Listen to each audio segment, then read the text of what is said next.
Welcome back to the Art Realm. Today, we travel back in time to central Mexico, to the early pre-classic period between 1200 and 900 BCE, to uncover the mysteries of the Tlatilco figurine. Let's take a look. She is tiny, small enough to fit in my hand.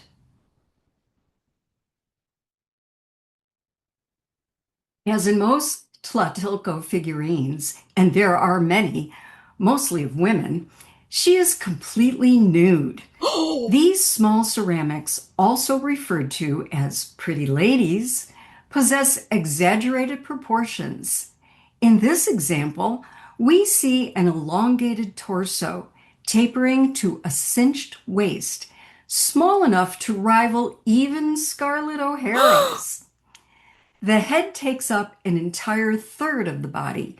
For comparison, in classical proportions, the head is 1/8 of the body. Her wide thighs and hips align with her shortened, outstretched arms and vanish into turned-in stumps. Ancient point shoes, perhaps? Just like our pretty lady, many Tlatilco figurines exhibit a lack of interest in modeling hands or feet. This pose suggests movement, leading to the additional designation for these figures as dancers. The most astonishing feature of this pretty lady are her two conjoined heads with three almond-shaped eyes, a Frida Kahlo style unibrow, small upturned noses, and cheerful mouths with round decorations that echo the eyes above. Could they be another set of eyes placed upside down? Other two-headed, also known as bicephalic, female figures from Tlatilco exist, but they are rare. Our example is symmetrical and well preserved. The red and yellow slip paint are still visible and vibrant. The dark areas are the result of the burial process. Like many Tlatilco figurines, our pretty lady has an elaborate hairstyle with decorative accessories. She even has a belly button. Male figures are rare and often are shown wearing costumes and masks. Masks on female figures are very rare. The main forms were created by pinching the clay and then shaping it. Ancient artisans modeled these figurines completely by hand. They didn't use any molds of any kind. Some details were incised with a sharp tool to create repeated linear patterns in the wet clay. Tlatilco is a native Nahuatl word meaning the place of hidden things, appropriately named, and was assigned to the culture later. In the first half of the 20th century, a great number of graves were found at the site by workers mining clay in the area.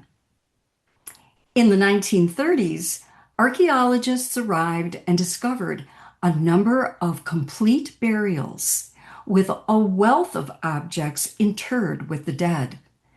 The objects found in the largest quantities were these enchanting ceramic figurines that we've been discussing.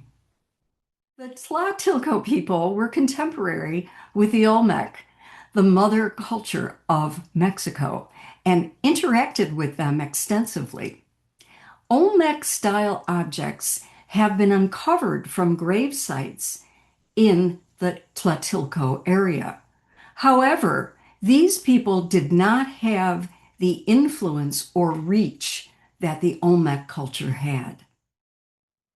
The Tlatilco were a complex society who lived in large farming villages near the great inland lake in the center of the basin of Mexico, the same area claimed by the Aztec 2 to 3 thousand years later.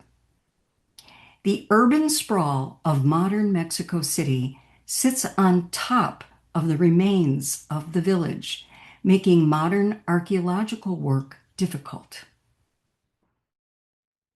Why did Tlatilco artists depict two-headed figures and other deformities? There are no written accounts that document the meaning.